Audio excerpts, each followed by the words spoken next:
Oh yeah, changes. I went out with Byron too,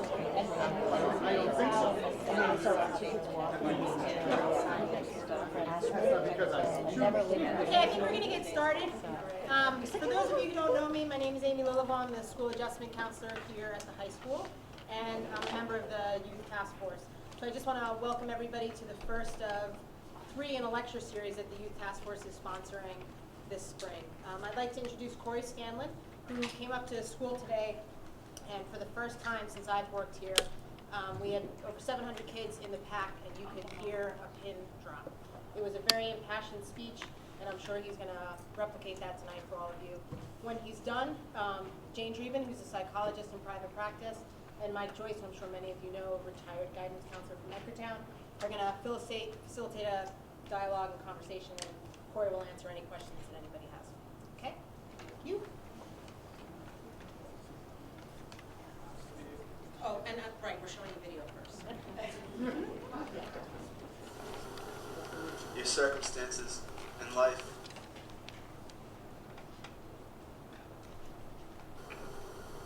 the decisions you make in life, they're going to decide your future. I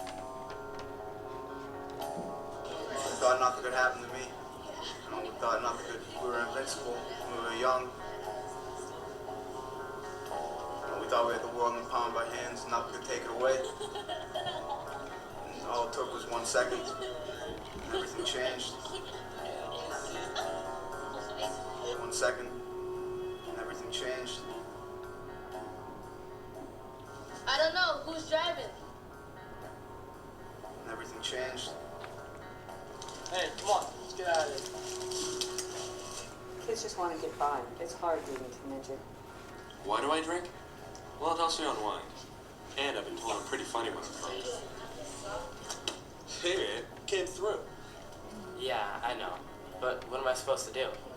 I'm having enough trouble fitting in. Nick's a jerk, but I don't want to be the only one here not drinking. I see lots of kids who start drinking because they think it's going to make it easier for them at a party. They're not going to feel so uptight. They're going to know what to say. They're going to be cool. What they're not realizing is that some of the really important things they need to learn as a teenager, which is how to deal with situations like that, they're not learning. They're getting by, and they're hurting themselves, putting themselves in a lot of danger.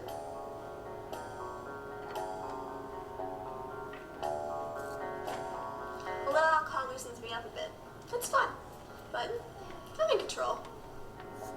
Yeah, I definitely think it's tougher for a girl. Boys can take more advantage of you, I think. Like, when a girl's drunk or guys will take advantage of her.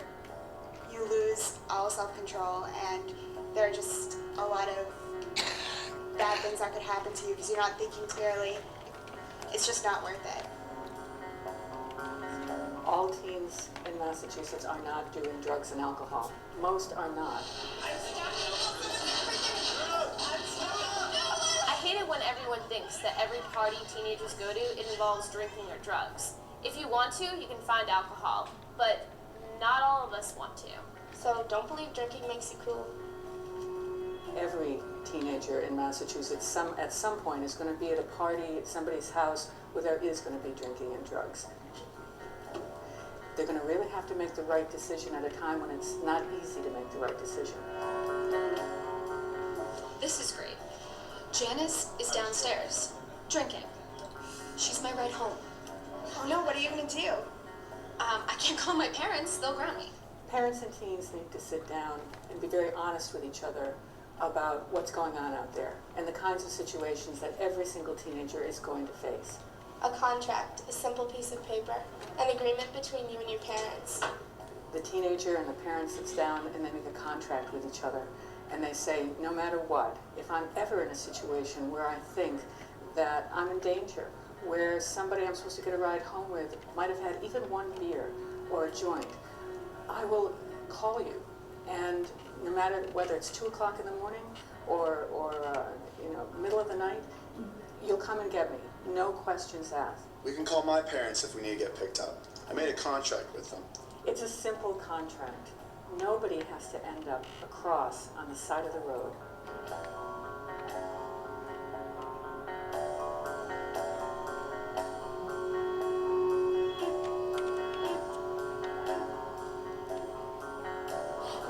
car accidents are the leading cause of death in teenagers. And each and every death was started with one stupid decision. Last year, who got hit by a drunk driver when she was walking home from school. He killed her. So. From my personal experiences, I have a sort of a relative who's pretty much brain dead now because of drinking. Even getting arrested. Like, I'd get killed by my parents if I got arrested. You always see videos like this, and I'm never like, oh, that's never happened to me, but it really does. It's pretty real. It's not something you think about when you're going out on a Friday night. You're not thinking about killing your best friends. I thought nothing could happen to me. We thought nothing could. We were invincible. We were young. We thought we had the world in the palm of our hands. Nothing could take it away. And all it took was 1 second, and everything changed. You're gonna be out there. You're gonna be with your best friends, your girlfriends. And we think that you have no effect on their lives. Even just the smallest decisions you make can impact so many people. I don't really go overboard or anything. I just have a couple, call it a night, It's not really a big deal.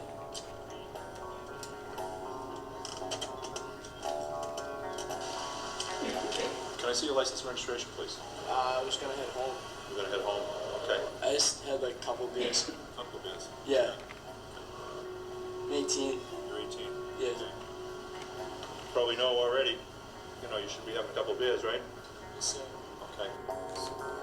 Everyone else was doing pretty much the same thing I was doing. Nick, we didn't do real well on the tests. You told me you had a couple of beers. You're 18 years old. I think you made a big mistake tonight. Some people think I should give Nick a break because it's his first time. It's not going to happen. He needs to understand the consequences of drinking and driving. Being arrested, having a record, paying for legal fees are very mild consequences compared to the things that I've seen.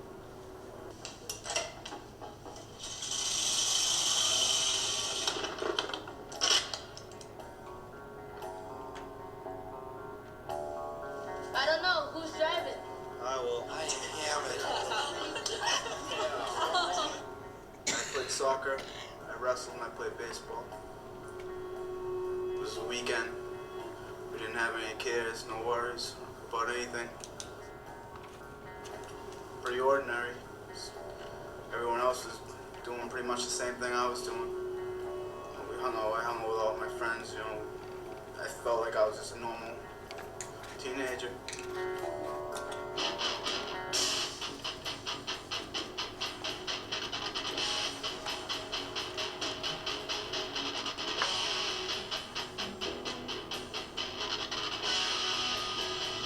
You never really know what could happen that night. You just want to go out and have fun, but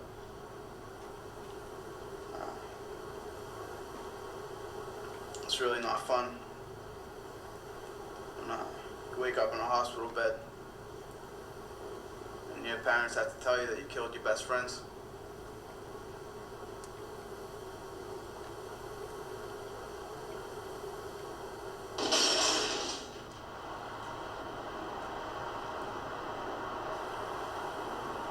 Your circumstances in life, decisions you make in life, they're going to decide your future.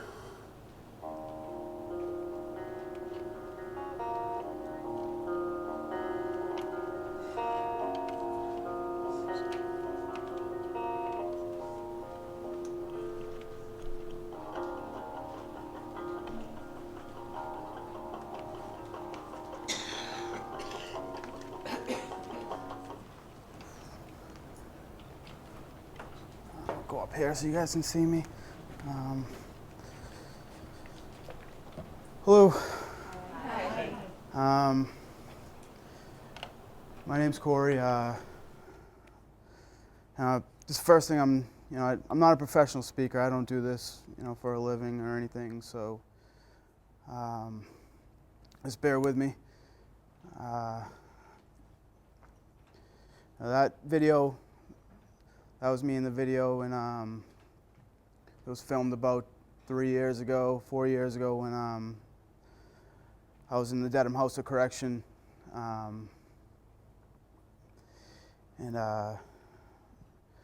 Just a little background about myself just before. I grew up in Halifax.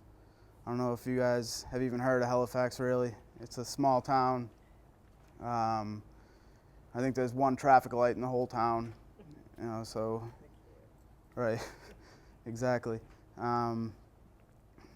So, it's a close-knit community. Everybody knows each other.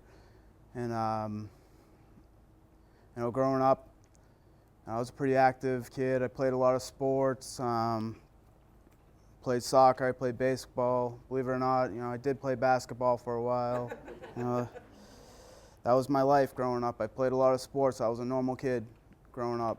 And my parents, they were always there for me no matter what. They were very active in my life. My dad was my soccer coach, my baseball coach. My mother and father were both in the PTA. My parents, they ran, numerous things in the town, in different committees. My mother, she took a job. She graduated college, but she took a job that wasn't in her field of what she went to school for, just so she could be home during the summers for me and my brothers. I have 2 older brothers, and so my parents, they were always there for me and active in my life growing up. And like I said, I had a pretty normal childhood, and it wasn't until 7th grade, my town, my small town, we went to a regional high school with 3 other towns there.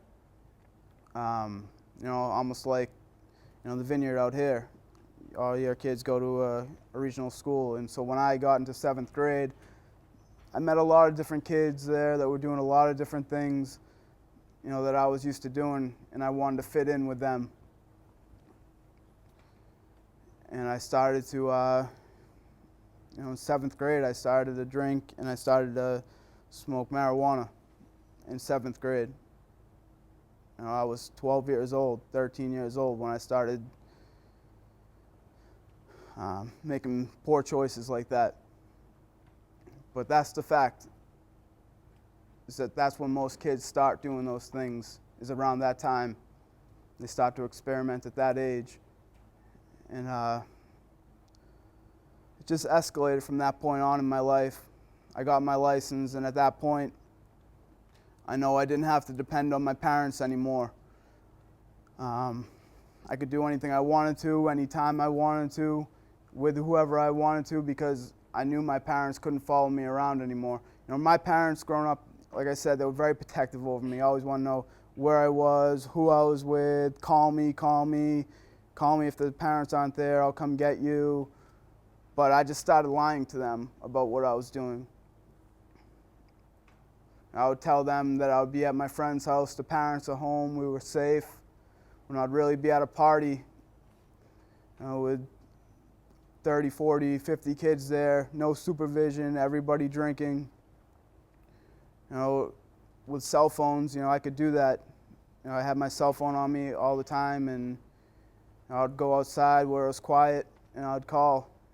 And they'd say, all right, they would trust me, because they thought I was a good kid, but they didn't think that I was doing that type of stuff at the time. So, they would trust me. I wish I didn't lie to them at this point, because if I told them the truth, they probably would have stopped me, and my life would have been totally different. But I just kept on lying to them, and it pretty much just took a hold of my life. Alcohol and partying, I thought that's what mattered in my life at that point. I thought that's what I should have been caring about, my grades and everything.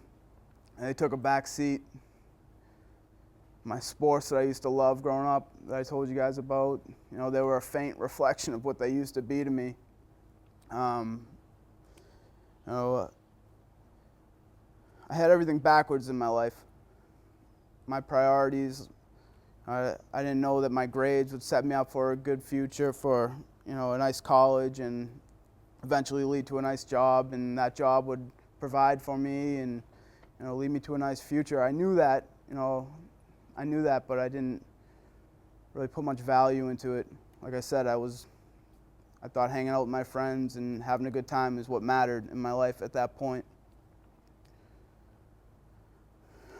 I had no clue.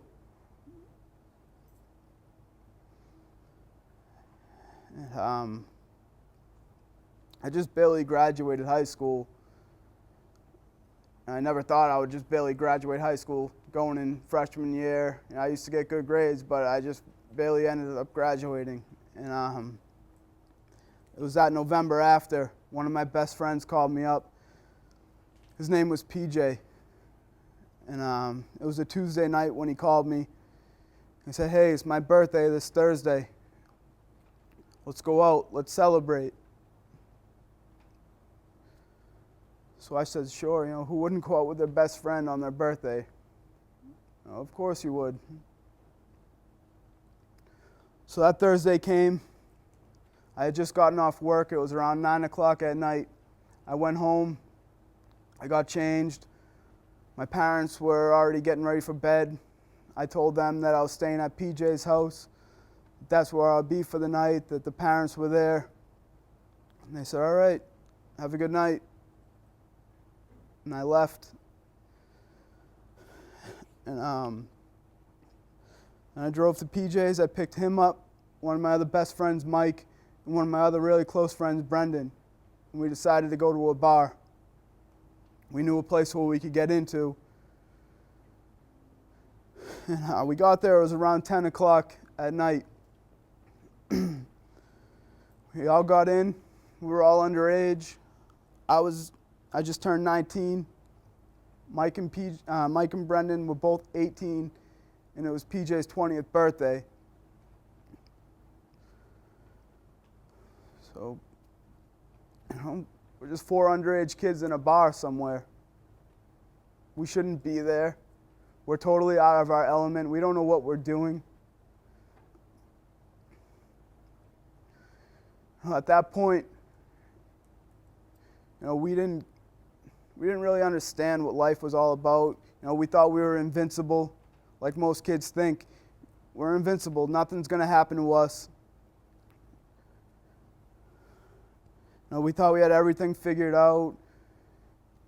We thought we had our futures, you know, set in stone. Everything was going to work out for us.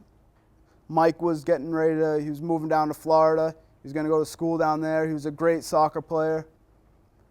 And he was getting ready to go play at college level, and his girlfriend was going to move down there.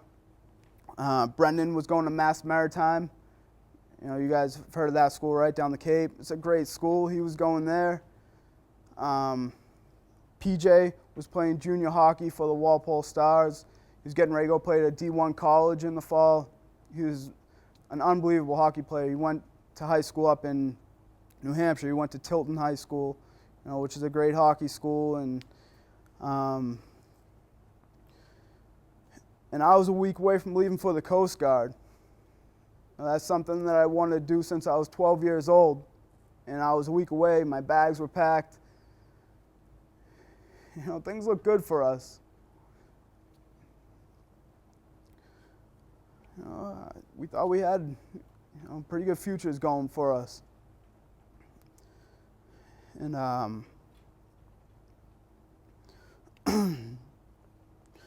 it was around 1 o'clock that night when the bar closed. That's when we left.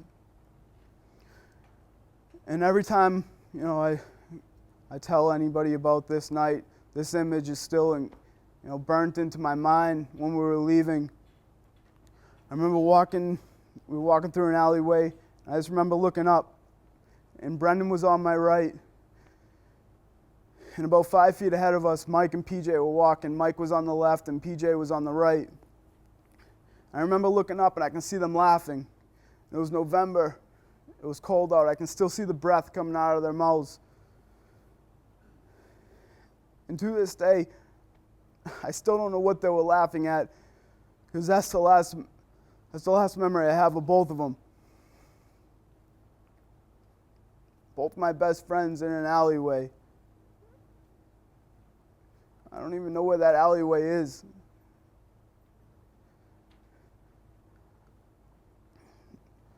Because the next memory I have, I woke up in a hospital bed. I had cuts all over me, bruises. I had a neck brace on, tubes going into my arms and up my nose. I didn't know why. I didn't know why I was lying there. I remember my eyes, when they focused, I could see my mother and father, my two older brothers that were standing over me crying. And I asked my mother what happened. And I remember looking down at me. I could tell that there was something that she didn't want to tell me. And she didn't know all the details at the time. But she told me that we were in a car crash and that we were driving home through Foxborough. I was speeding and I was driving recklessly and I lost control of my car. We veered into a guardrail and my car ended up flipping over 3 times.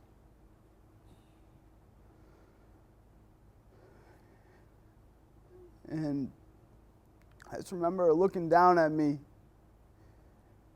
And she told me that Mike and PJ didn't make it. And she told me that my 2 best friends weren't on the face of this earth any longer because of me. I killed my best friends. That's the only reason why I'm out here today, why I came to the school, is because I killed Mike and PJ. I took my best friends from their parents. I took them from having kids, getting married, a future. I took them from everything. Just because I didn't want to think what could happen. I can't describe how that feels.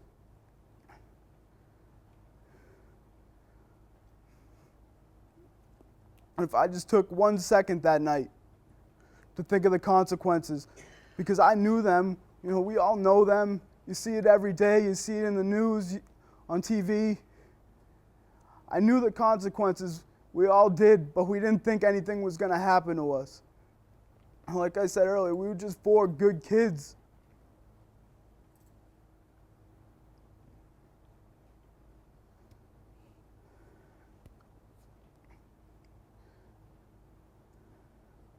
I've caused so much pain in my life. And I never wanted this to be me. I love my friends. But I've caused so much pain. I've gone through a lot of pain. I spent 2 years in jail. I lost Mike and PJ. But I know the pain that I go through isn't even 1/10 of the pain that I put their families through.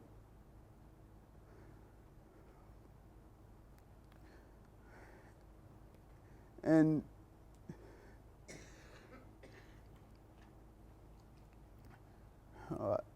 I'm the reason why Mike's younger brother and sister are now older than he ever was. I'm the reason why their parents go to bed at night crying. I was real close with their families. And from one night, I was celebrating PJ's birthday with them. And the next day, I was the reason why their son was dead.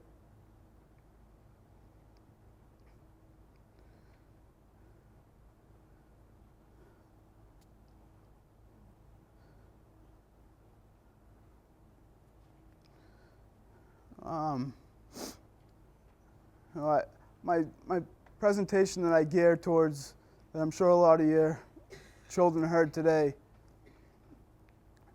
I just tell them, that it's not me that's presenting to them. It's not me talking to them. It's Mike and PJ. Because I'm nobody, and this is Mike and PJ up here. I just tell them, and I hope you guys do too, is just take Mike and PJ with you. Help me keep their memory alive, share them with your children, keep this conversation going with them. And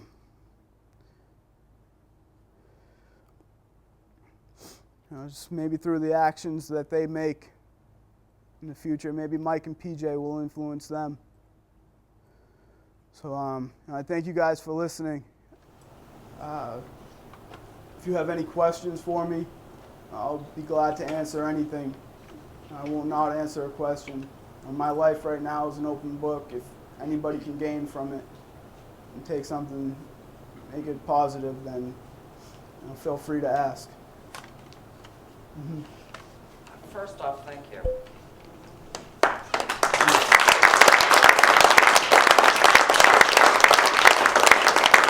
Thank you. And most importantly, you're not nobody. You are not nobody. You are somebody that made a bad choice. That's all. You're not nobody. And what you're doing is so incredibly wonderful. If you can change one life or save one life, your friend's life meant something. Right. It really did. Thank you. Thank you. Do you have any suggestions for parents on, it sounds to me like your mom and dad were pretty good parents with regard to, trying to keep you on the straight and narrow and that kind of thing. And, let's face it, as our kids get older, it becomes more difficult to know when they're lying, telling the truth. Is there some kind of words of wisdom or anything that you think you can share with a parent with regard to a child? Like, how can we stay? How do we keep and if the communication gets broken, how does it get mended? How do you, trust a kid again? Right. It's tough. I'm not an expert in the matter because I've never had kids, but I think just openness. My parents, that was a big thing with my parents, is that we didn't really have an open relationship about this type of, drinking and stuff like that. I would be scared to go to them and tell them that if I was in a situation where I didn't feel safe, I wouldn't call them because I would feel that I'd get in trouble. And so I just think, openness, if you are open with your kids about this type of, because it's going to happen. I'm real, this is real life. It's going to happen. You just can't think that it's not going to happen. If your kids aren't drinking, that's great. That's awesome. But the fact is that kids do drink. When you turn 21, it's legal. In high school, it's not too far away, a matter of years. So kids feel, they see, drinking all the time. It's not like it's drug use like heroin, where that's never legal. So, kids aren't seeing it all the time. They're not going to do something like that. But drinking, on the other hand, it's always there. It's on TV all the time. A lot of advertisements are geared towards kids. So, it's real. Kids are going to drink. So I think just being open and honest with them about it. If you guys are going to do this, how are we going to make it safer? I know drinking's for underage drinking is illegal. I understand that, but how can we make it safer for you to do it? If you choose to do it, I want you to call me, because I would want to pick you up, because I would rather have you call me than a hospital call me or the police call me. And I think that's just something that you have to tell your kids, that that I understand what you're going through, because I was once going through that myself. So if you have to call me, if you ever find yourself in that situation, just call me. I won't get, like that contract, I know a lot of the kids laugh at that contract in the video when they show it in high schools, because they're like, oh, my parents would never do that. They laugh at it because they feel like their parents wouldn't be that open with them. But if you can sit down and go over that, you can go on the SAD website, Students Against Destructive Decisions, and they have that contract on there. You can print it out. I know it seems kind of corny, but it will open a conversation up about it. And that's a good way to start talking to them about it. And you can sign it, and they can sign it, and you'll have that. And you just put it on the fridge, and you know, it will always be there for them to see. So, you know, there's no, I don't know of any method that will, you know, I'm just always saying work. from a young person's Right. perspective, like, you know, do you think that your parents could have, should have done something, Yeah. or, you know, Yeah, I you were wish- lying to them already, Right. so what do you do? Right. I wish my parents, not saying that they did anything wrong because I was lying to them, but if they approached me with it and sat me down and talked to me about it, maybe that would have prevented me from sneaking around and doing it behind their back and putting myself in risky situations. Because where we live, there's no public transportation, so if we were going out, we were driving, and you know, nobody knew what we were doing, and we'd be driving around all the time. And Just like here. right. And we did it so much that the consequences started to fade away. Because once you do something over and over again, it's like putting on an old hat. You don't think about it anymore. And you know, until something happens, either you get arrested or something worse happens to you. And but just to answer your question, I just wish my parents were more open about everything. I think you have a lot of courage to come and speak to the kids and to the parents and Thank you. to share your story. It's extremely courageous of you, I think. Thanks. I do this for Mike and PJ too. You know, I have to do something, try to make something positive, if anything. So. Cory, I really appreciate your courage. Thanks. This was a very moving story. A couple of things that you said that struck me were that you didn't do that well in school, and that the sports that were so important to you younger all of a sudden took kind of a back seat. I was just wondering if your parents at that time kind of clued in, you know, that this change Right. in your academic and social, you know, things, if they clued in, and if so, did they talk to you about it, or could they at that time maybe intervene? Yeah, I mean, I always kind of struggled in school. You know, I had a learning disability growing up too, and you know that always made me struggle. I used to get, you know, B's. I was never an honor student, and so maybe when they saw my grades slipping in high school because I was at practice every day after school. I did a sport year-round: soccer, baseball, basketball. I mean, in wrestling. So you know, my grades, I had to keep them up to play my sports, and so that they were around, you know, C's and D's. And my grades were usually C's and B's, so you know it was kind of a slip there. And they got on my case about doing better, concentrating on my homework, and you know, with the sports, I still played them all the time, but all the people who I was playing with were drinking too, and we would just go out after and party on the weekends, and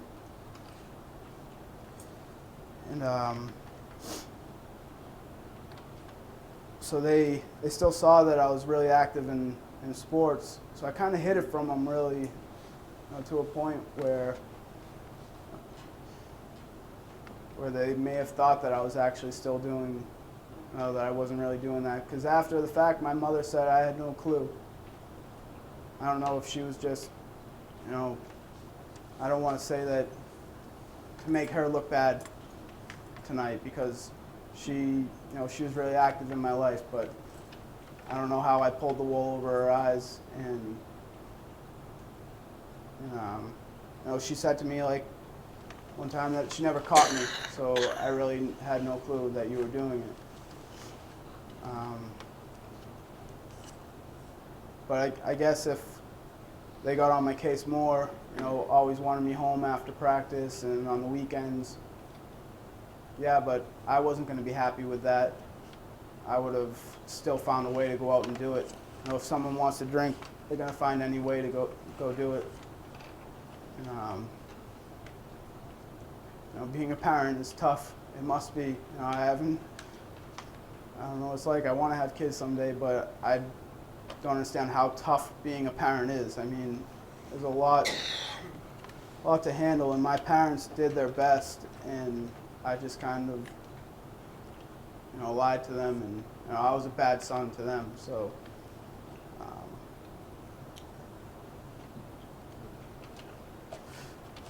kind of rambling on. I don't.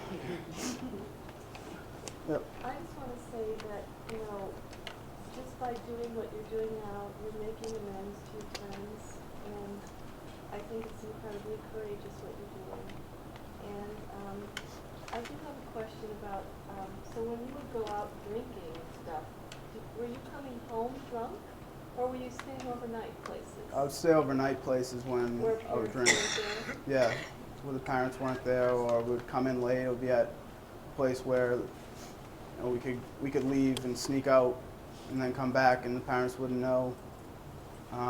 Or we would stay at a place when the parents were out of town, or I would sleep in my car. I'd pull over in a parking lot and stay in my car, and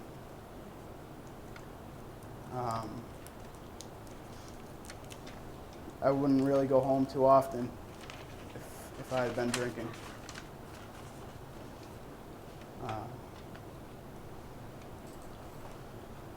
Yep. I was wondering what your sources were for alcohol. Was it from other kids? Was it from parents? How did you get your alcohol?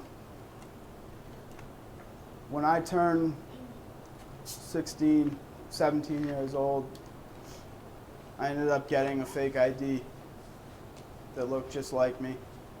And I don't know how. I mean, I don't even look like I can get on a roller coaster ride right now, but I was going into liquor stores at 17. I don't know how these people sold alcohol to me, but they did. Maybe all they wanted was the money that I was providing their little hole-in-the-wall liquor stores that I'd find. I'd go in, I'd put on an act, and they would sell me alcohol. And so that's how I'd mainly get it. And I had older brothers too, who to this day still feel a lot of the guilt because they would buy me alcohol. They didn't do it too often because they were off in college, but to this day they still feel guilty. They still feel like they were part of this, that caused it. And I tell them that they weren't, because every choice that I made was my own. And I'm responsible for everything, but they would provide alcohol for me sometimes, and sometimes we'd be at parties where someone would get a keg, and that's where everybody would drink out of. So, like I said, I had a fake ID, and alcohol whenever I wanted it was at my fingertips, and that was probably the worst thing, because anytime I wanted it, I could get it, and I started to abuse it really bad at that point. I know you said you started drinking in 7th grade. Yeah. Why do you think you started so young? And if you had a message for junior high kids, Yeah. what would you say? I remember the first time I drank, I was in my basement, and me and my friend were down in my basement. We were just skateboarding around down there, and there was a beer my dad kept his beer in the garage, and we went in there and each grabbed one. And I don't even think we finished it, but I remember that was the first time, and I don't know what made us go drink, just because we, like I said, every kids always see it. They see all the adults doing it at parties and gatherings, so it's like, hey, let's try that. Everyone seems like they're having a good time when they're drinking this, so that's why we tried it. And I didn't get really bad in 7th grade. Like, it was around sophomore year where it started to get, started to take control of my life at that point, where it focused a lot of my energy into wanting to party and doing stuff like that. But I don't know why I started, and just a message to like 7th and 8th grade kids: if don't fall into it. You know, it's not what it seems. It's don't fall into peer pressures because you see other kids doing it. You know, you don't need to do it. Be a leader. Don't be a follower. You guys have to be the ones that lead and be true friends to your friends and make sure they don't do that type of stuff, because you know, a true friend doesn't put another friend in jeopardy like that. I mean, obviously you care about your friends, but be true friends to each other and try to help your friends avoid those situations. So, yeah. Cory, I know you did a great job today. Thank you. My daughter was very jaded and it takes a lot to touch these kids. She really likes you. She thought it really made an impression. Thanks. Today. Thank you. Keep it up. You know, you're really giving an important message to these kids because they don't always want to listen to us when we try to tell them. The second question was just about why you kept getting served at the bar until 1 in the morning, but you all had fake IDs, I'm assuming. We all didn't have fake IDs. We got in, it was in Providence, Rhode Island. That's where we went. And for those of you who know about Providence, it's not, you know, that nice of a place, especially near the center of town. It's a college town where they'll let you in if you have a college ID or $20 in your hand. So you give $20, they'll let you in. And this was a really small bar, and they didn't care about us. All those places don't care about the people who drink there. They just want your money, and when your money's out, gone, they'll kick you out, say see you later. I don't know how you're getting home, but we don't care. Just leave. And that night, I shouldn't have had any alcohol, but my blood alcohol level was 0.06. And you know, the legal limit, if you're 21, is 0.08. So if I was 21, it might not have been a drunk driving accident, but they can still prosecute you if it's 0.06 or higher. But I was only 19, so I shouldn't have had any alcohol in my system. 0.00000 endlessly. So that night I had 2 shots that were these little plastic cups and 1 beer. And you know, I shouldn't have had anything, but my friends who were there, I had 2 other friends that were there when we were leaving. They thought I was fine, but I obviously wasn't. And I don't know why they kept serving us. You know, like I said, all they wanted was our money. And no, they didn't get in. The bar didn't get into any legal trouble. You know, it was in the papers where we were.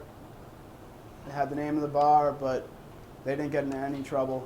And the same thing happened to a group of kids a few months later, and the bar got closed down for a week or 2 and opened up under a different name or a different owner, and the same things are going on there even to this day. What happened to the other Brendan. Brendan actually, you know, thank God he didn't get ejected from the car, and he walked away with a couple scrapes on his head, and he's doing really well today. He graduated from Mass Maritime. He has a great job, and you know, he's doing really well. Thanks for asking. Yeah, he stuck by me too throughout everything. He remembered the accident. For some reason, I don't. And you know, So you guys are still close? Yeah, we're not as close as we used to be, but you know, we're still close. We're still friends. You know, he went through a lot after the accident because he was conscious and had to see everything that happened, and you know, it was definitely hard for him. He went through a lot, but you know, he was strong and managed to stay in school, and you know, he's doing really well. Yep. Did you think you were fine after for driving with your 2 shots and your beer? Did you think you were capable? I thought I was capable. That night, you know, I remember standing at the end of PJ's driveway, and we all had our cars there, and we were deciding who was going to drive. and I had a full tank of gas, so I said I would drive. And none of us at that point thought about the ride home. None of us were saying who's going to drive, was somebody not drink, and that person can drive home. We never thought of that because, like I said, we did it so much, we didn't think of the consequences. We thought we would get home fine and it would be just like any other night. So for some reason that night, I thought I was fine, and when we were leaving, we went and got pizza after, and we waited around for a while, and then we got into the car and drove. The last memory I have that night, the last memory I have of PJ and Mike is in the alleyway, but the last memory I have that night is walking back from getting a pizza and seeing my car, and that's the last memory I have until I woke up.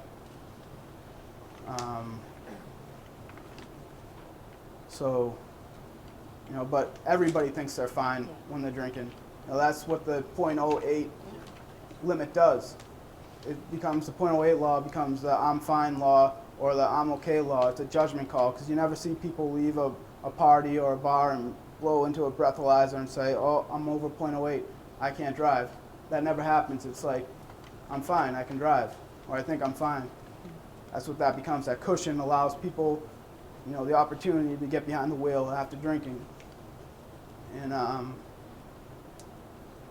and nobody has the right judgment after they've been drinking all night.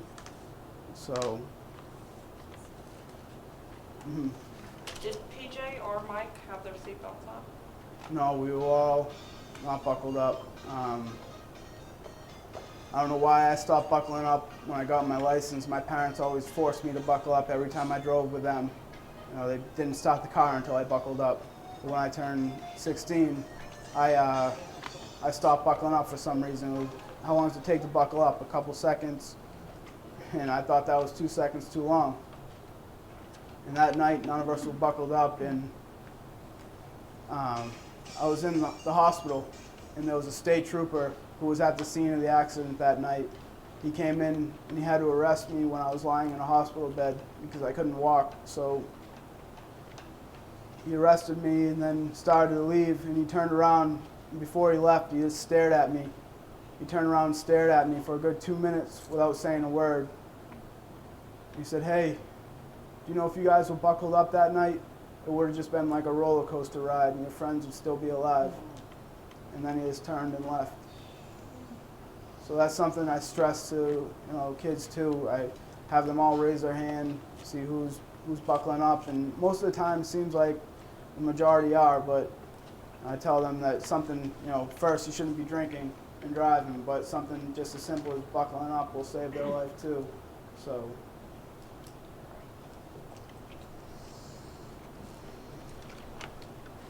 Yeah. How many years ago did you get out of the correctional facility, and how has doing these presentations made you feel? Has it helped you heal? Yeah, I've been home for about 4 years now, and I started speaking when I was in Dedham. An officer approached me and said that we have this program there where students come in, and at the end of after they tour the jail, about 5 guys go down there and share their stories with them. And I said, okay, but I've never spoke to in front of people, and I was always nervous about speaking in front of people. I still am, but then I started doing that there, and I saw how these other guys were talking to them, and kids seemed to really,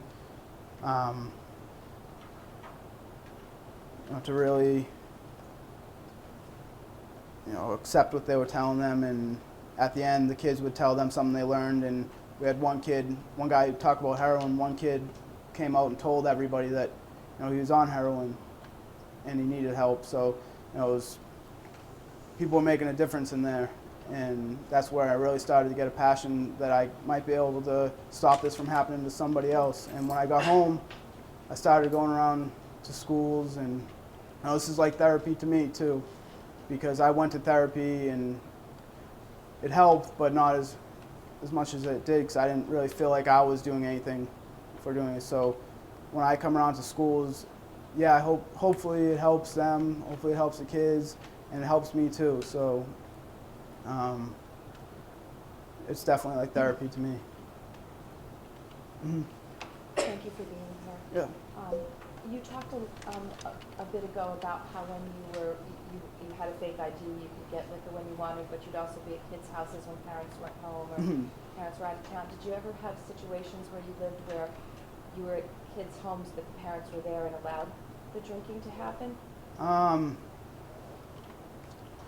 Yeah, there was a couple homes where the parents would kind of just turn a blind eye to it, but it wasn't like they were taking our keys, or it wasn't like a party like that where parents take the keys and stuff like that. It was kind of like the parents were just in the bedroom, and like single parents who really had a lot on their plate would really just kind of just let us go there and drink, and they would kind of just not really like watch us.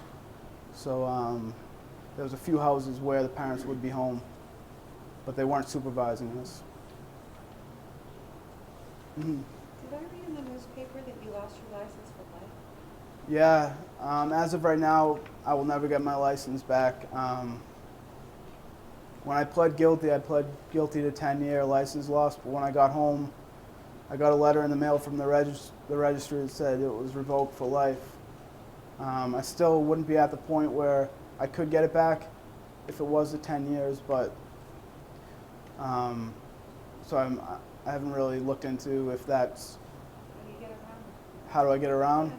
My girlfriend drives me around a lot. I'm 26 and I still call my parents for a ride to the barber shop. So that's how I get around. I have a good support system, and they drive me around. I mean, my license, it would help. I think I could be more productive in society if I had my license, but it's a minor consequence in the grand scheme of things. So I'm not too worried about it.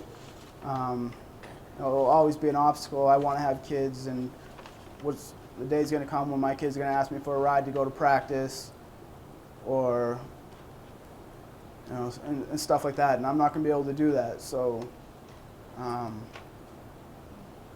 it's going to be tough, but I just need to persevere and get through that. But like, I'm still not sure if it is gone forever. The registry can do whatever they want because they're an entity on their own, and if they don't want you to have your license, they can take it away. So I am going to look into it because it would be more helpful to me. I'm a painter right now. Someone picks me up every day, drives me to work. He lives right near me, and luckily I have that. I'm in school too, so I'm in my sophomore year going to Curry, and I'm doing that after work. I go to work full time, then go to school full time at night, and I don't want to be a painter for the rest of my life. So not that there's anything wrong with painting, it's just not for me.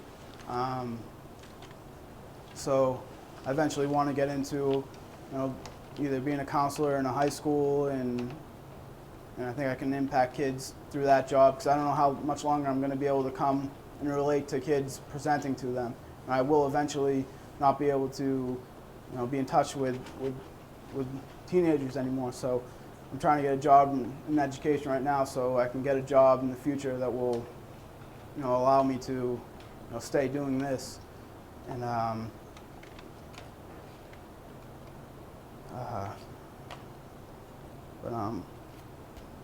forgot where I was going with that. Let me, sorry. Just stay there. What struck me, this is a typical story. Here's a good kid.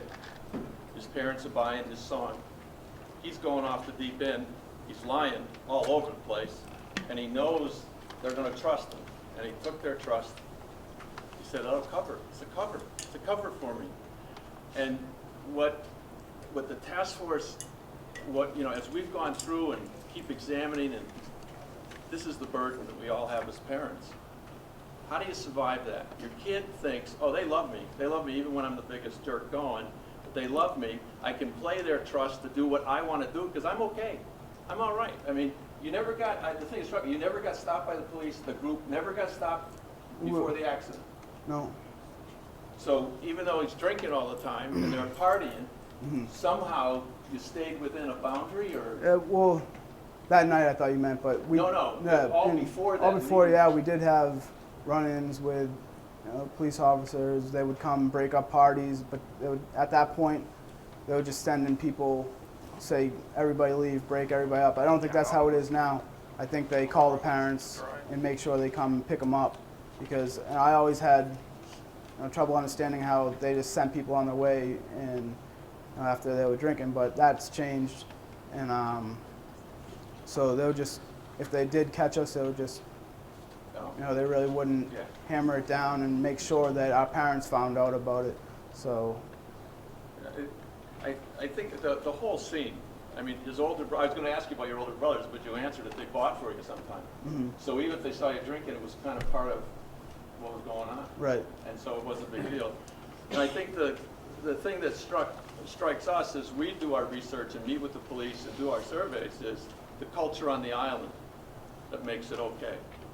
I think that every parent has got to come to grips with that it's looking the other way or it's all going to happen. I don't know, is it going to happen?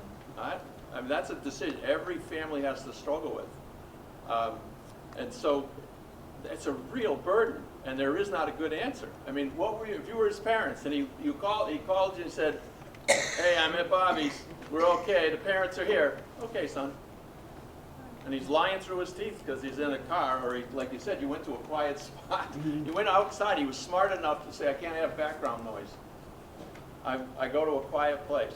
I think, I know I lied to my parents. I mean, I just know I did because I didn't want to hurt their feelings. I knew it was all right. I think as parents we have to accept that. Your kid isn't bad. You're not a bad parent. They're not hoods. They're kids sorting out that social scene. And it's like, and you got to call them on it, I guess, is you got to call them on it. I mean, you did say, if they say it now, say, what the hell? Man, you were kind of weird last night. Even if you lied to them. Right. The fact is, it would start. Because the other thing, the research is showing, when parents have made it perfectly clear where the lines are and what the habits they don't want their kids doing, it's not like they're not going to do it, but there's less chance of harm. And there's also a greater chance they won't do it. I mean, they're just because the kid knows what the family values are. But you have to take that stand. So it's always a struggle of, when you said, kind of keep lines open. The struggle is, how do you keep lines open when they're lying to you and you want to say to them, you're lying to me, or I called and you weren't there. I mean, that's the tension. And I don't know there's a good spot other than you got to look your kid in the eye and say, I'm not buying it, man. You got to tell them you love them at the same time, but you have to, I'm not buying it, man. I'm coming to get you or whatever. I don't know how you individually, what you can stomach, what you can take, the other thing that struck me is being on the vineyard since '66 and being in the schools for 34 years is that the parents sticking together are key. You got to band together because he was really good. Cory was good. He was an ace. Well, there's plenty of aces on the island who are drinking pretty heavy, lying unbelievably. It's not that they're bad, because they are. It was interesting, you played 3 sports. And the kids in a high school here are involved in all kinds of activities, from sports to yearbooks to chorus, traveling all over Europe. They're drinking. Some of the most involved kids in high school are drinking. Now, I don't know what level they're drinking at, but some won't get through their freshman year in college. I know there's been a couple that have come back already that got into the Vineyard House to get help. They didn't make it through their freshman year. It's not they're bad, it's just they're kids who got sucked into it and the booze started taking over. Addiction sets in. And so that seems to be the struggle. Let me, if I could just share with you a couple of things. It's interesting when bars are around college towns, how little they ever check. I mean, UMass Amherst was, You know, I went to UMass Amherst and lived in the town next door, and everyone in the high school knew you just drove up to Amherst, which was a half an hour. You just walked in the bar, no one was going to question, you know. But just so you know, and when you see it publicly or the police are involved on the island, that what the task force, with the help of the community, is trying to do is, one, we have compliance checks that on the island, they're going in and making sure they're not serving underage kids. Second, the thing is that we do the sticker shock. It's a very humble thing where we go into the liquor store and put a sign on each, mainly Buds, which I guess are the important ones, the beers that most people buy, and on bags that say, if you buy something for a minor, you know what the penalties are, and it lists the penalties. You know, so that's two things. The other thing is the training the servers in the restaurant, responsible beverage servers, so that they understand if you're looking at someone who might be underage or might be drunk, pull it back. You don't serve. So we're trying to support all the establishments on the island that serve liquor to have trained people. We're obviously in the middle school, because the other thing that's clear is when you're in your middle school on the island, you kind of know most of the players. And if there's a house that's not safe, for whatever reason, you kind of know it. You go to the high school, and your kid's hanging out with 3 kids you've never seen before. You have no clue. So we are just trying to develop and encourage everyone to stay in touch, make the calls. And there's also a thing called a Safe Home Pledge, where parents sign up and say, it's not being served in my house. No minor is getting alcohol in my house. And there's a list through the Youth Task Force where you can, if you've signed it, you're on that list, you can go into that list and see where if your kid's going to a family that tells you, it's the truth, you can look up and see did that parent sign the Safe Home Pledge. And you can call them and say, hey, my kid said they're going to be there tonight, you're going to be there? And you're not going to get yelled at. Because the story was obvious in the past is I called up and said, how come my kid was at your house? I hear there was booze. Who are you to call me? What do you think you're doing? And the person says, I get screamed at. I'm trying to check up on my kid. So we're trying to encourage that. And we also have brought down the lawyers who have talked about the social host liability, so that what you said, a lot of this has changed over since then. And if you host the party, if you knowingly have kids get alcohol in your house and something happens, you're liable. And the record is they can clean you out and everyone else. I mean, that liquor store, I think you're right, that liquor store would not exist today. I don't know in Massachusetts, I think that was Rhode Island. So I think in Massachusetts now, they would take that liquor store and go. And I think the other comment I'd make too is to support the police. And the task force met with every police department to try to understand what is your burden. You got two officers come to a party with 100 kids. What do you do? They're running through the woods. They're flying out all over the place. You're not going to run through the woods and try to grab 100 kids. It's impossible. But so what do you do? How do we get it? Do you make the phone call? Who gets arrested? Who gets to drive home? They're all working to make sure the kids are safe. And more, I think the basic rule on the island, every parent gets a call. They would never just send you away. Right. Every kid and if there was a question of being drunk, that kid may get taken in because they're just not safe. You can't let them go. So it's changing, but the fact is it's still bumping up against the island attitude of this casualness about drinking. And we are a resort area. Everyone comes here to party. It is tough. It is really tough. And pot is laced in there also. The leftover hippiedom, the whatever, but the fact is it's still part of the whole scene. And I think as a community, we have to come to grips with that. What does that mean? And as parents, you have to decide, where do I draw that line? And how much do I look my kid in the eye and say, I'm sorry, man, I love you, but I'm not being part of this. And that's an awful, awful place. My kids are in their 40s, you know, but I'll tell you, my rule was, you bust your ass parenting them, setting limits, and then you hold your stomach when they hit high school. You hold on. But I, you know, anyways, it was just fabulous.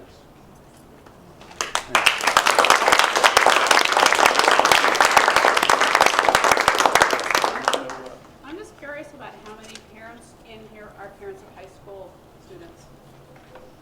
Okay.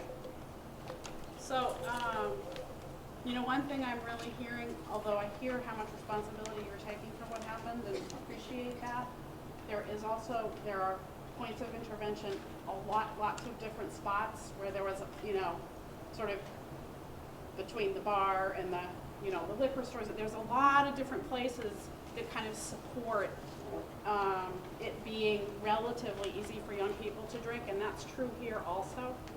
You know, so I think that's really important. Just that this is a community issue as well as an individual issue, and the consequences when it doesn't get taken care of are irreversible. Like it's not. This isn't just like, you know, somebody has a couple of rough years and then they're back in the game. It's not like that. You know, what you're speaking to concerning that kind of tension, you know, how do we have these conversations with our kids? They're really uncomfortable. That's number one. So one thing I think our job as a parent is to be able to tolerate the fact that it's going to be uncomfortable. And they're probably going to get pissed off at us, and they might be pissed off at us for like 3.5 years. And that's part of our job, is to be able to sort of say, like, you know, this is how I feel about it, this is how I see it. It's helpful to figure out how you do feel about it first, and it's helpful to figure out what you want your guidelines to be, and they might be, it's usually helpful to have them be a whole lot stricter in that 8th to 10th grade kind of a time. Like that's a time just to be your basic prune, okay? You know, it means calling anytime your kid is going over to a house where there's a family that you don't know too well or you don't know at all, you call the parents. And that is really uncomfortable. But if you're doing it, they begin to get accustomed to those calls and other people begin to make them, and it begins to strengthen the parent community. And I agree completely with what you're saying, Mike, it's so important that parents are talking to each other. And when kids come up to the high school from the middle schools, the parents really lose their support network. You know, the parents that we've been with since our kids were in kindergarten, it's the high school's a much bigger environment, and their kids we all know this. So you kind of have to recreate new networks as parents, and it's a lot harder because the kids want to be more independent. They're telling us, lay off, stay out of my life, I can handle it now. Actually, they really can't, and they need us at this age more than they ever have, which is really annoying. Because we're pretty much ready for, like, you know, you're obnoxious, you're rude. It's like, yeah. So it's really important that we kind of we got to stay in the fight, and it is often a fight, and that is okay. Even though it doesn't feel good, it's not fun, it means 11 o'clock at night, you're still like, you know, haven't gotten to a place where you're in agreement, that's okay. It's going to go on and on and on, and that's okay. They need that from us. And I think a lot, you know, there's sort of that whole parents as friends thing, and it's nice to be connected to them, but they really need that kind of structure from us, and that's not necessarily the island that hasn't sort of been the island way, yeah. I just have a question. I don't have a 300-year history here on this island, so I know that there's a lot of crazy things that have been ongoing, and, you know, I know there's a lot of interconnection. But, you know, I signed this thing. I went to see Mike and some of the other people up at the task force a few weeks ago for issues that I am having. And I remember when my son was younger, you know, the school put out basically a booklet with addresses and emails and phone numbers and that kind of thing. Unfortunately, when I looked at the people that had signed the task force thing, I didn't know anybody on it. So is it possible that that's, you know, without, I mean, that maybe the high school could put together some type of a resource for other parents? you know, that you check off that say, okay, yeah, you can contact me, or you can make it public, and I'm okay with giving my email address. So, because, you know, the kids go out there, like, I'm going to Jack's, I'm going to Bill's, I'm going to Susie's, and you're like, okay, where are you going? Susie who, Bill who? Right.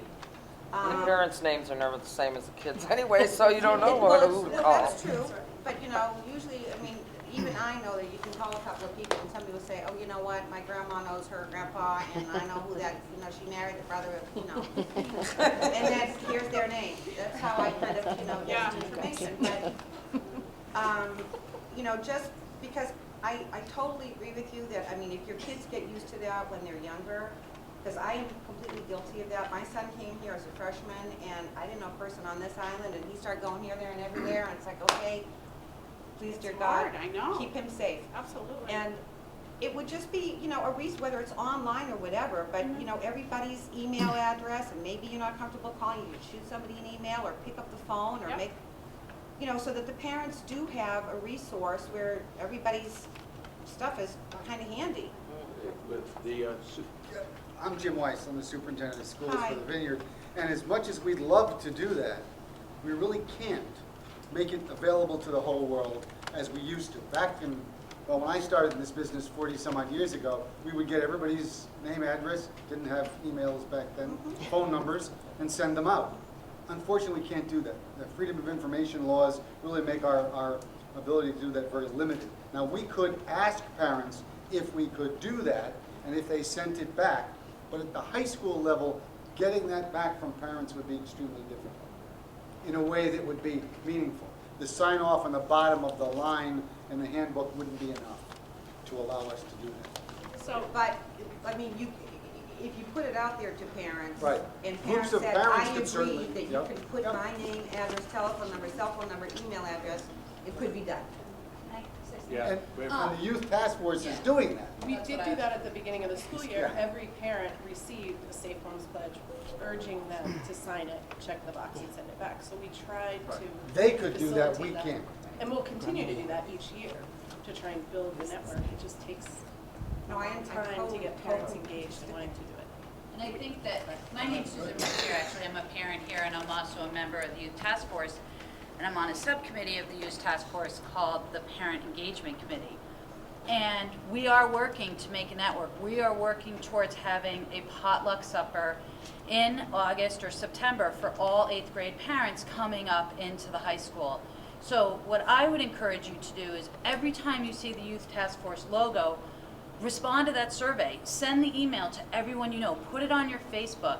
You know, I'm annoying about it probably, but you know, we are the people that are going to get this word out, and this is our job from being here. So, you know, that is a way to start that network as well. And a couple of other things you can do. One of them is go to the parent coffees, if your work schedule allows you to, because if you go regularly for a little while, there's actually kind of a rotating group of parents that kind of come in and out of those, and that's a good place to get connected with parents. Another thing to do is actually to do some volunteer thing for the school. You know, you know, many kids, not all, but many kids do get involved in something here where they need money. And so we start fundraising. And so you end up, again, first of all, a lot of times you're going to end up helping out with something your kid's interested in, which means you're going to start meeting parents that your kids hang, you know, it's that kind of a thing, and it's hard to move here anyway, so building those networks is not easy. I really get that.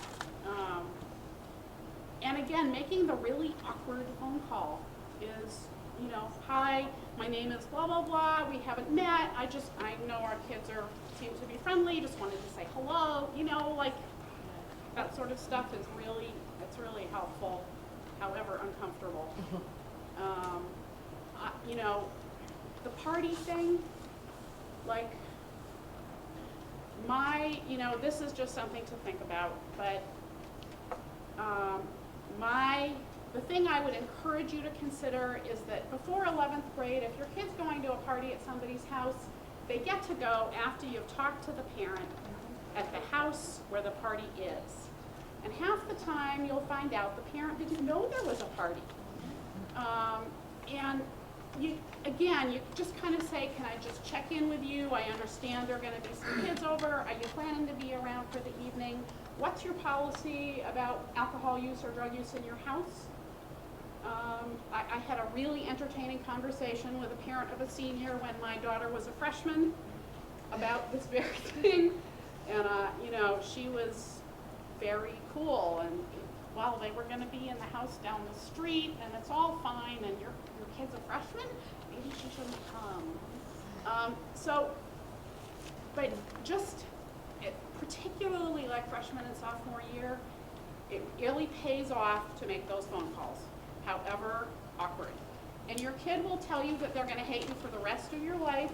They will never have a social life, that you've ruined all of their friendships, and in a week, it's fine. And in fact, you know, what I have found, and you know, we were talking about this earlier, Mike, sort of how do you, on the one hand, try and foster an open, honest relationship with your kid, and on the other hand, you're telling them no. And you're doing all these things that they think are very intrusive and unacceptable. For some weird reason, the two of those things actually work pretty well together. It's great that we live on an island and we have a 45-minute boat ride, because it's just funny what comes out of your kid's mouth when you're sitting in the car, down in the freight deck there for 45 minutes. Like, they'll talk to you a lot of times.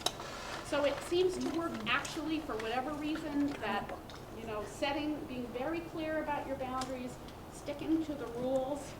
A lot of times what you'll find is that your kid will end up talking to you. They will tell you, you know, sometimes when they're kind of out there and you're wanting to trust them, that's pretty, you know, they're faced with a lot of stuff that we were not faced with.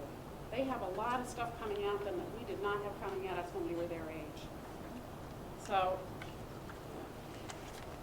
Go back to Cory.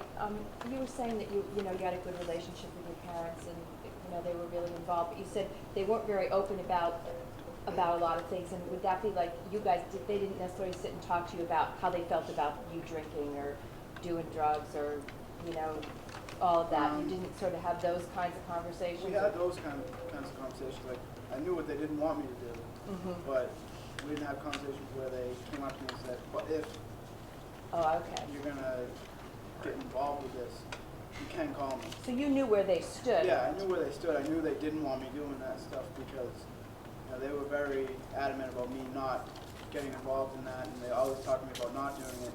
But I wanted to do it. If I was going to do it, I was going to find ways to go behind their back and do it. But they never were really open about saying,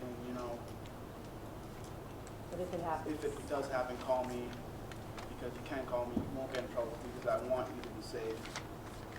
If you're going to be involved in this stuff.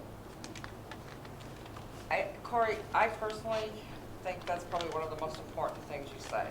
Is we can be as naive as we want, and no matter how many things we put into place and try to stop it, they're going to do it. And if we don't talk to them about, call me, please, I don't care, no, I'm not going to be pissed off. Right. That is the most important message tonight. Like, they're going to do it, unfortunately. So get them home safe and then deal with it. Yeah, and then get them home safe, man. Sometimes means consequences, though. I want to offer that idea that I totally agree that you have to decide that, but your consequences can't make them not call you. I absolutely agree. You have to make sure you figure it out before that they won't. What are the consequences? I agree, but if you've got your kid calling you and saying, I'm on a dirt road, I drove out and I'm stuck, I've had a little bit to drink, you go get your kid, but then you also have the information that your kid was driving under the influence. Right.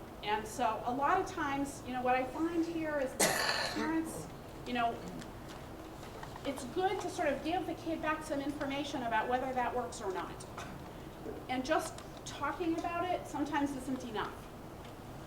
So, if, in my view, if there's a kid, it's worth thinking about. If you've got a kid who is driving under the influence, or something's going on where they didn't use their best judgment and they were under the influence, that's a teaching moment. There's a conversation, but you also get to does this person still have car keys? Does this person still have a car? it's just worth thinking about all that kind of stuff. And I agree with you, it's, every family makes their own decisions, but I don't know if you had said it or it was in the film, it said, be honest about what's going on out there. Right. I don't know if that was in the film, but it's kind of what we're talking about, is not to be naive. Your kid can be on the honor roll, can be the captain of the sports team. Right. They're one of the biggest drinkers in the high school. It could well be, and you just gotta be honest. And if you have to say, okay, I hate what I'm getting, vibes I'm getting, the gossip on the corner, I don't like. But if you're in a bind, you call, and we'll get home, and we'll talk tomorrow. We're not gonna talk tonight. We're gonna talk tomorrow. And then as a parent, you have to decide. You have to decide how bad off is your kid, or is it really isn't, they're pulling it in, or you're looking for grade shifts, friend shifts. All of a sudden, there's a whole different group your kids are hanging out with. Who is this group? Wait a minute, they're none of your old buddies. You used to be really tight with this one. I mean, I think you don't have to like challenge them. I just have to ask the question. Hey, what's happening? How can they get mad at a question? They can't, but you know. But the fact is, it's not a statement. It's not a declarative statement. It's simply a question. I don't understand why you dumped these guys. Let it sit there. Let it screw in them a little bit. You know, kind of twist them a little, and get them thinking about why am I making these decisions? You know, push them, and then you just hope, and you hope. I just wanted to say something about the contract because my kid is a good kid, and he's gone out and he drank, and he did not want to call mom and say, Mom, I've been drinking. Right. So I have agreements with Grammy and Auntie and Uncle that if he calls, because he doesn't like to disappoint me, and I know that, and it's harder for him to call me than it is to call Uncle. And the contract is, if he calls, go get him. And then they call me and say, he's going to stay here tonight because he doesn't want to come home. Because a lot of times kids don't want to have mom and dad screaming at them. Yeah. And my name is Christy Maurice. I'm also the youth program coordinator for the tribe. And I have a youth group there, but I've contracted with my youth group to say, I know your parents, and I know they'll freak out, so call me. But kids have to have somebody who they're comfortable with. But they also understand that if you call me, I am going to call your parents and tell them I'm coming to get you. And you have to go home, and if they punish you, but I've contracted with them, and I always open it up by saying, I'd rather come pick you up in my car than have to have a hearse go get you. Exactly. Because I don't want to bury any of the kids that I work with because I love them. But they have to have a way to get out of the situation. My kid I thought was the perfect kid and would never ever do anything like that. I really did, because we're not drinkers, we don't drink at home. He doesn't live in an environment where that's something that is done on a regular basis, but kids just out of curiosity are going to do that. But you got to let them know that there's a way out, and that, you know, they're not going to come home and get, you know, screamed and yelled at for 3 hours when they're drunk. You know? Exactly. Yeah, the contract says, the one on the sad.com says the next day when, you know, you've sobered up and we're going to sit down and we're going to talk to you about it. And I think that there's a Safe Rides program set up in this community. We didn't have that when I was in high school. That's an awesome thing to have, is for someone just to be at the other end of the phone that you know is not your parents. That, you know, because a lot of, like, I didn't want to disappoint my parents either. That was another thing. And that I could call and someone would come get me. You know, that's an awesome thing, that a tool that you guys have implemented out here. So. What's your feeling about the designated driver, kind of that whole concept of pick a friend who's not going to drink that night? You know, that's a tough thing because once everybody's in that environment, like I think that I read a study that said that 90% of people who said they were going to be the designated drivers actually ended up consuming alcohol, and you know, that's why the Safe Ride programs, if people aren't drinking, so. You know, they're not in a bar, so you know there's no risk of them drinking, and taxi cabs, public transportation. You know, that's always a better bet to go, but it's worth it to a designated driver because, you know, what's one night of going out, not drinking, getting your friends home safe, compared to, you know, a lifetime of pain and misery and suffering for a lot of people. you know, just one night. It's not a big deal. Just to, you can still have fun. You're still gonna be out with your friends. You don't need alcohol to have fun. That's the push. You don't need to drink to have fun. You're gonna have fun regardless, and you know, drive your friends home safe. And the next weekend they'll do it for you.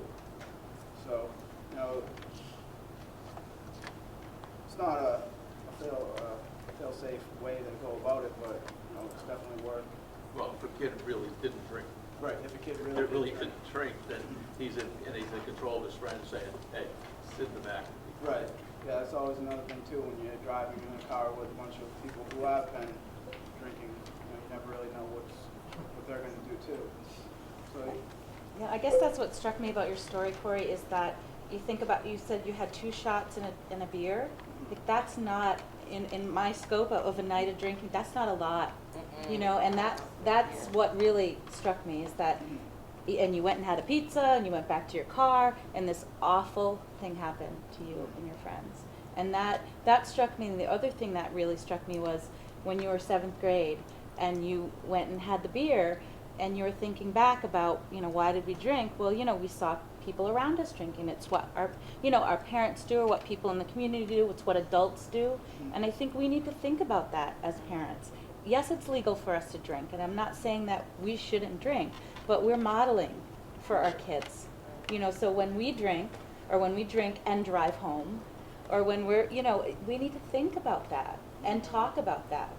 Because yes, it's okay for us as adults, but again, I think that's what the Youth Task Force is really struggling with, is the culture here on the island. And maybe it's everywhere, but the culture of, you know, it's okay to throw back a few beers and get in the car. It's okay to, you know, drink at a fundraiser for, you know, the preschool. You know, I mean, I think we need to think about that. I mean, it really, drinking doesn't have to be so pervasive in every corner of our community, because it sets our kids up to think about the only way we can have fun is drinking. Oh, well, look at these adults, these college kids do it. Let's give it a shot at 7th grade. I mean, those are things, you know, that are really important for parents to think about, the things that you know, those are really important points, and I appreciate you really having that reflection back on your decisions. Thanks. Yeah. You know, like I said, if another drug, like an illegal drug, was as prominent as alcohol, you know, that will probably be a lot more deaths from that. So, you know, that's great that adults have to be models too. Because kids are watching. You know, see everything we do. And I remember times when we were coming home from cookouts and stuff, and my mother saying, "No, you're not driving." My dad, I remember him saying, "No, I'm fine." And I just remember being in that situation, and you know, I still remember it to this day. So you know, definitely, kids are watching. Like sponges. Sorry. We handed out this sheet. We all need, and it's what parents need, and it was the list that Jane kind of put together from her experiences, and the adolescent need. To me, we put them together, they're really food for thought. If you take each item and look at it and say, well, what does that really mean, or how does that fit in my life? I think it's real, it'll help you understand where you're at. And the adolescent needs came out of this book. We're trying to get this guy, Aaron White, to come down here. Keeping Adolescents Healthy. Now, I know it's a big, thick book, but this guy reads really like you're sitting there talking to him, having a coffee, but it's also broken down to very little units, because you can't read, I'm reading through it, but you're not reading through this one. You're going to read a section, read a section, read a section. But it is really clear of all the influences that lead to unhealthy decisions by adolescents, not just the alcohol stuff. To me, and he talks like, we have him on a video, he really talks like, oh, I understand it. It's not like jargony, which puts you off. So that's just something I want to point out, that I found this was helpful, and that's where those things come from. And it's he has done a lot of research on the effect of alcohol in the brains of adolescents. It's not good. It's not good more and more what they're finding if there's some serious drinking. So, so he's right on top of that, working with young kids. So is something to consider. To have to add to the other pile of books you're reading. Right. We just want to thank everyone for coming. Thank you so much to Cory and Mike. Please, we want to remind you to fill out your feedback forms. And also, if you haven't signed our Safe Homes Pledge, they're available. And if you hadn't seen the table, if you need something to sign up, say, the results, there's pins and things to take. There's plenty of stuff that we are fortunate to have the grants that allow us to do these things. So make sure you go by the table, but you can get a pen and you can take it with you. Thank you so much. Thank you.